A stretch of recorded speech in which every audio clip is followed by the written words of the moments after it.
Hello students, कैसे हैं आप लोग? आई होप आप सब लोग ठीक होंगे। तो हम लोग अपना आज का टॉपिक स्टार्ट करते हैं।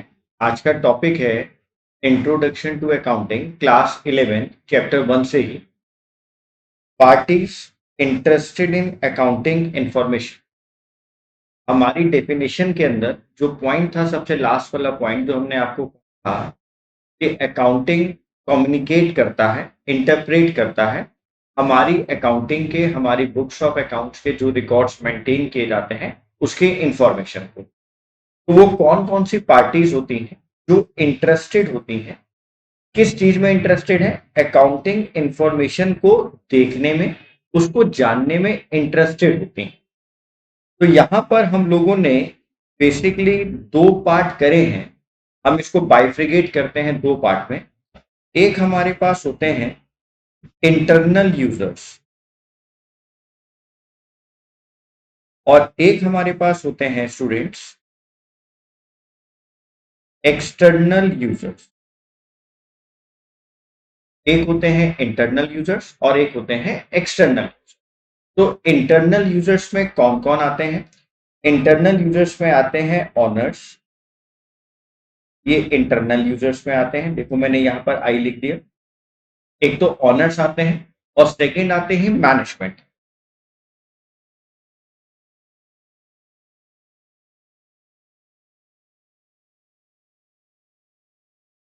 ये है हमारे लिए मैनेजमेंट। ये इंटरनल यूजर का पार्ट। तो हमारे लिए इंटरनल यूजर्स में दो यूजर्स आ रहे हैं। कौन कौन से दो पार्टीज आ रही हैं? ऑनर्स और मैनेजमेंट।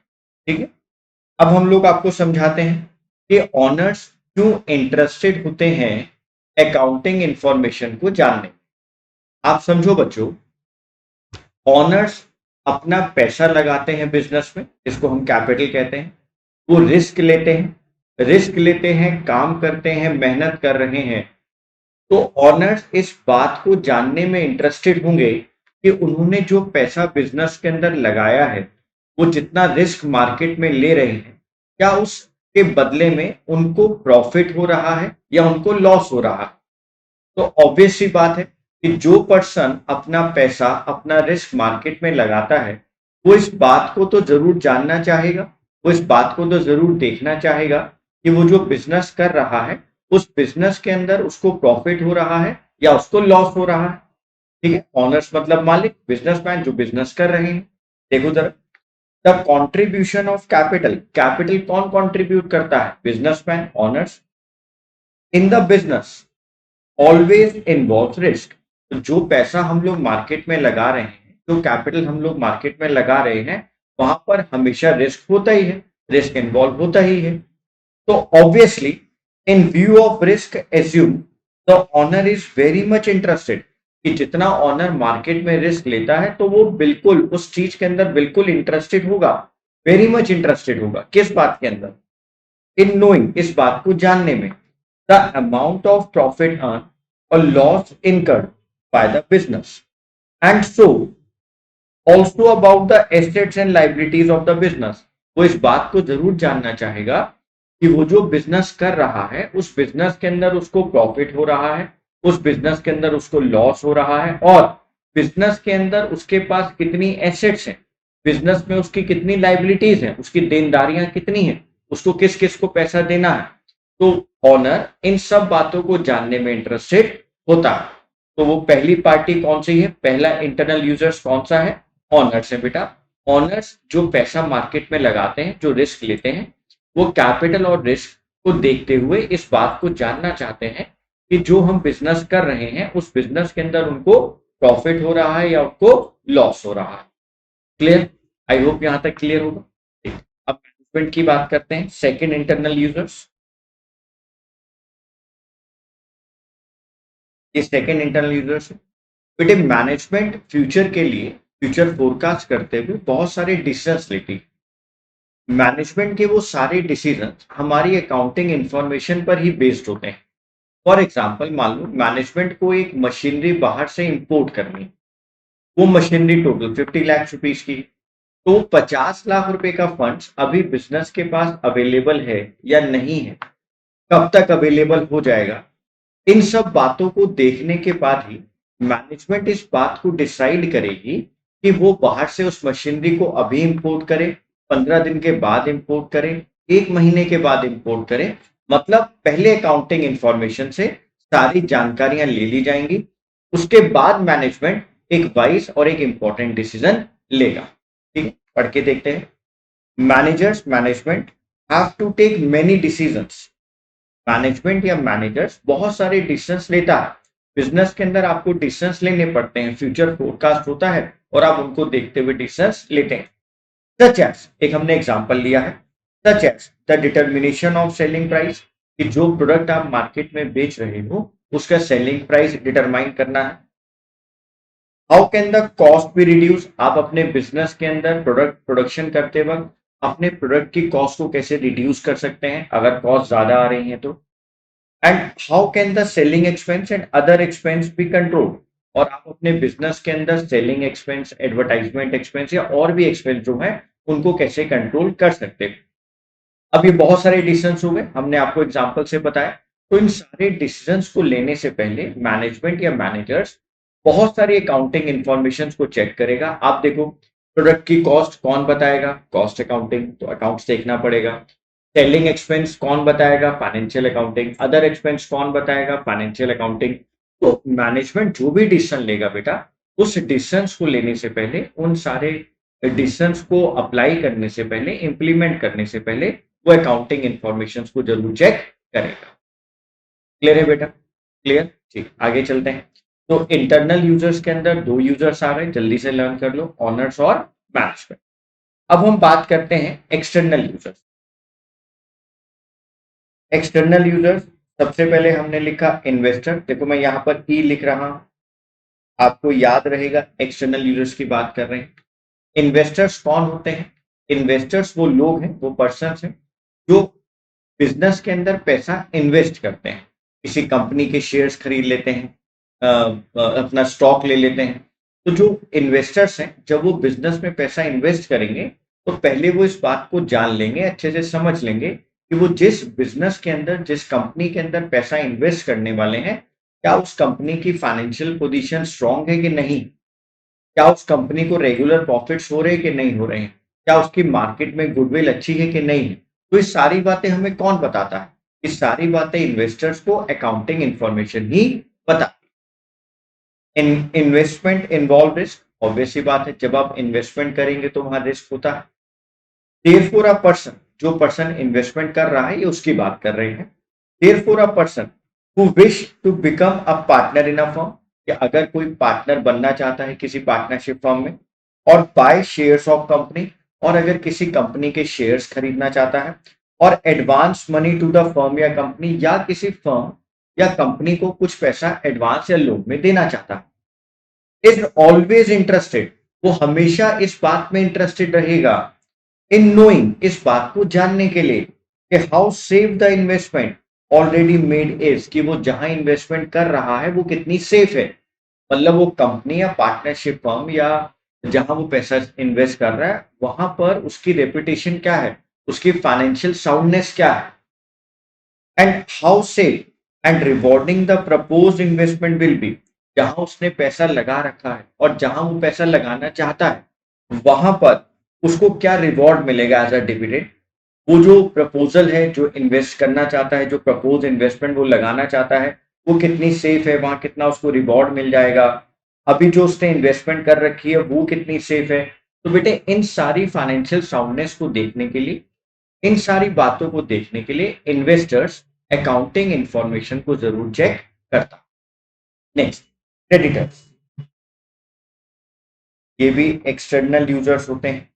तो बेटा क्रेडिटर्स कौन होते हैं? क्रेडिटर्स वो पर्सन होते हैं जो किसी भी बिजनेस फर्म को क्रेडिट पर गुड्स प्रोवाइड करवाते हैं, रॉ मटेरियल प्रोवाइड करवाते हैं, या वो पर्सन जो हमारी लाइबिलिटीज होती हैं, जिनको हमें बाद में पैसा, फ्यूचर में पैसा देना होता है, हम उनको भविष्य के अंदर पैसा देंगे, हम उनसे उधार माल खरीद के लाए हैं, तो वो हमारे लिए क्या कहलाते हैं? क्रेडिटर्स कहलाते हैं। तो क्रेडिटर्स आर दोज पर्सन्स और पार्टीज हु सप्लाई गुड्स और सर्विसेज ऑन क्रेडिट, जो हमारे को गुड्स या सर्विसेज क्रेडिट पे सप्लाई कर देते हैं, क्रेडिट पर दे देते हैं, जिनको हम फ्यूचर में पैसा वापस करेंगे वो हमारे लिए कहलाते हैं क्रेडिटर्स, और क्रेडिटर्स हमारी लाइबिलिटीज होती हैं, देनदारी होती है। बिफोर ग्रांटिंग क्रेडिट, हमारे को ग्रांट मिलने से पहले, जब क्रेडिटर्स हम लोगों को ग्रांट देगा, उस ग्रांट को देने से पहले, before granting credit, creditors would like to satisfied about the credit worthless of the business. वो क्रेडिटर हमें उधार देने से पहले इस बात को जरूर देखना चाहेगा कि हमारी क्रेडिट वर्थीनेस क्या है, क्या हमारे पास पैसा है, क्या हम उसको फ्यूचर में पैसा वापस कर पाएंगे। तो बेटा आप भी समझो लॉजिकली कि कोई पर्सन हमें अगर उधार दे रहा है तो वो उधार देने से पहले इस बात को तो जानना चाहेगा ना कि हम लोग फ्यूचर में उसके पैसे को जो हमने उससे उधार लिया है हम रिटर्न कर भी पाएंगे कि नहीं कर पाएंगे। तो बेटा क्रेडिटर्स कभी भी हमें गुड्स या सर्विसेज जब क्रेडिट पर देता है तो उससे पहले वो हमारी कंपनी की, हमारे बिजनेस की, हमारी पार्टनरशिप फर्म की क्रेडिट वर्थीनेस को चेक कर लेता है। और वो क्रेडिट वर्थीनेस कहां से चेक होता है? अकाउंटिंग इंफॉर्मेशन से चेक की जाती है। क्लियर? आगे चलते हैं। Next is lenders. लेंडर्स भी एक्सटर्नल यूजर्स होते हैं। लेंडर्स कौन होते हैं? जहां से हम लोग पैसा लोन पर लेते हैं, जहां से बिजनेस फर्म्स पैसा लोन पर ले रही हैं। वो बैंक्स हो सकते हैं, फाइनेंशियल इंस्टीट्यूशंस हो सकते हैं, या कोई प्राइवेट लेंडर भी कर सकता है, जो हम प्राइवेटली लैंड ले लेते हैं, किसी से उधार पे पैसा ले लेते हैं, लैंड करवा लेते हैं, तो वो भी यहां पर इंक्लूड हो सकता है। तो lenders, that means the banks, financial institutions और any other person provide funds to the business. जो बिजनेस को फंड्स प्रोवाइड करवा दे वो हमारे लिए लेंडर्स हो सकता है। मान लो मैं कोई बिजनेस कर रहा हूं, मैंने अपने ग्रुप ऑफ फ्रेंड्स को बोला कि आप सब लोग मेरे को कुछ पैसा लैंड कर दो, मैं एक बिजनेस स्टार्ट करने वाला हूँ। उन सब लोगों ने मिलकर मुझे 1 करोड़ रुपया लैंड कर दिया, तो वो सब लोग भी मेरे लिए क्या कहलाएंगे? लेंडर्स कहलाते हैं।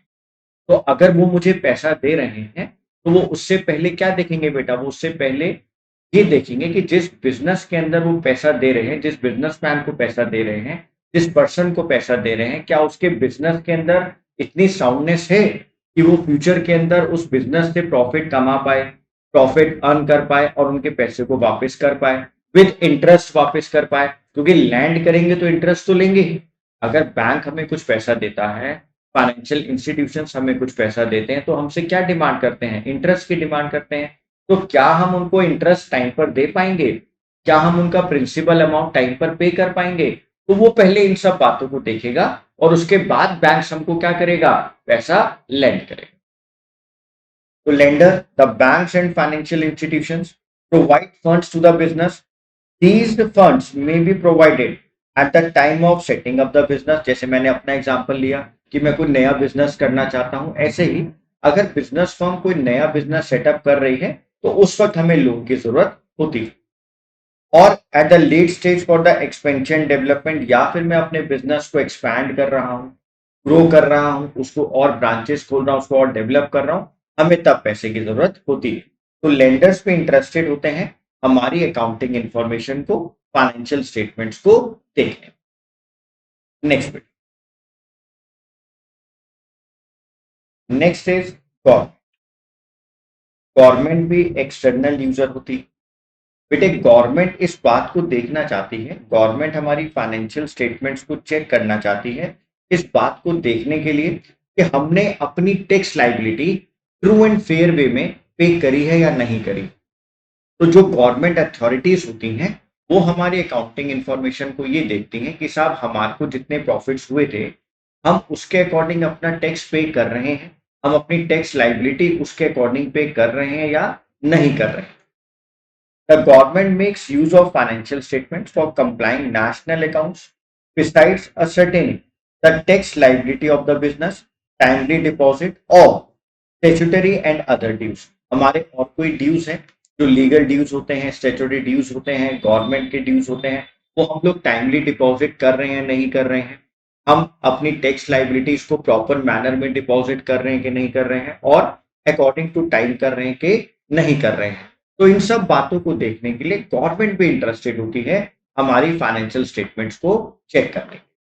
नेक्स्ट, एम्प्लॉइज और वर्कर्स। बेटे एम्प्लॉइज और वर्कर्स भी हमारी फाइनेंशियल इंफॉर्मेशन हमारी फाइनेंशियल स्टेटमेंट्स को चेक करना चाहते हैं। किस बात के लिए? वो ये देखते हैं कि जो बिजनेस फर्म उनको रिवॉर्ड दे रही है एज अ सैलरी और वेजेस, वो उनको अकॉर्डिंग टू प्रॉफिट्स दिया जा रहा है या नहीं दिया जा रहा है। उनको बोनस जो दिया जा रहा है वो प्रॉफिट के अकॉर्डिंग दिया जा रहा है या नहीं दिया जा रहा है। मान लें आप प्रॉफिट्स तो कमाते हैं ज्यादा, आप बोनस कम दे रहे हैं, आप वर्कर्स को वेजेस और सैलरीज कम दे रहे हैं और आप प्रॉफिट ज्यादा से ज्यादा कमा रहे हैं, तो एम्प्लॉयज और वर्कर्स भी प्रॉफिट्स को देखते हुए आपसे डिमांड कर सकते हैं कि भाई आप लोग इतना अच्छा प्रॉफिट कमा रहे हैं तो हमें उसके अकॉर्डिंग अच्छा बोनस मिलना चाहिए। भाई एम्प्लॉयज और वर्कर्स ही तो मेनली आप लोगों के लिए मेहनत कर रहे हैं, तो एम्प्लॉयज और वर्कर्स भी इस बात को देखते हैं कि साहब हम उनको ट्रू एंड फेयर मैनर में सैलरी और वेजेस और बोनस प्रोवाइड कर रहे हैं या नहीं कर रहे हैं। तो employees workers may use the financial statements to know whether their dues like provident fund etcetera, salary wages bonus are being deposited regularly and also whether the bonus is being paid as per law or not। कि जो law ने हमारे को bonus देने के rules बताए हैं, जो नियम बताए हैं, उसके अकॉर्डिंग हम बोनस पे कर रहे हैं नहीं कर रहे हैं, हम उसके अकॉर्डिंग उनकी प्रोविडेंट फंड्स पे कर रहे हैं कि नहीं कर रहे हैं, हम उनको ग्रेचुटी दे रहे हैं कि नहीं दे रहे हैं। इस सारी बातों को देखते हैं एम्प्लॉयज और वर्कर्स। तो स्टूडेंट्स लास्ट पॉइंट हमारे पास आया रिसर्चर्स को लेकर, ये भी हमारे लिए एक्सटर्नल यूजर्स हैं। तो बेटा रिसर्चर्स कौन होते हैं? रिसर्चर्स वो पर्सन्स हैं, वो ऑर्गेनाइजेशंस हैं जो अकाउंटिंग इंफॉर्मेशन का यूज करके अगर अकाउंटिंग के अंदर कुछ चेंजेस आने हैं, कुछ नए रूल्स आने हैं, उनको इम्प्लीमेंट करती है, उस पर काम करते हैं। तो हम पढ़ के देखते हैं दोज पीपल और organisations who uses accounting information for research on various accounting practices. जो हम लोग अकाउंटिंग प्रैक्टिसेस कर रहे हैं ये उसके ऊपर रिसर्च करते रहते हैं। ये कुछ लोग भी हो सकते हैं या ऑर्गेनाइजेशंस भी हो सकती हैं। और अगर यहाँ लगता है कि हमारी डायनामिक बिजनेस एनवायरनमेंट को देखते हुए, क्योंकि बिजनेस एनवायरनमेंट चेंज होते रहते हैं, अगर बिजनेस एनवायरनमेंट में कोई चेंज आता है तो इनको अगर ऐसा लगता है कि नए अकाउंटिंग स्टैंडर्ड्स को लाना चाहिए या नए रूल्स को लाना चाहिए तो ये लोग लेकर आते हैं। उसको कहा जाता है, फॉर एग्जाम्पल अगर कोई न्यू अकाउंटिंग स्टैंडर्ड्स आ रहा है उसको फ्रेम करते हैं, ये लोग खुद फ्रेम कर रहे हैं उसको कि नए रूल्स को बताते हैं, या एग्जिस्टिंग अकाउंटिंग स्टैंडर्ड्स के अंदर अगर कोई मॉडिफिकेशन आता है तो वो भी ये रिसर्चर्स ही करते हैं। तो रिसर्चर्स कौन है? रिसर्चर्स वो पीपल हैं, ऑर्गेनाइजेशंस हैं जो अकाउंटिंग प्रैक्टिसेस के ऊपर रिसर्च करते हैं। जो हम लोग अकाउंटिंग प्रैक्टिसेस कर रहे हैं उन पे रिसर्च करते रहते हैं अकाउंटिंग इंफॉर्मेशन का यूज करके। और अगर इनको लगता है कि अकाउंटिंग और बेहतर हो सकती है, उसमें कुछ चेंजेस लाए जा सकते हैं जिससे उसके अंदर और इम्प्रूवमेंट आए, तो ये लोग वो करते हैं।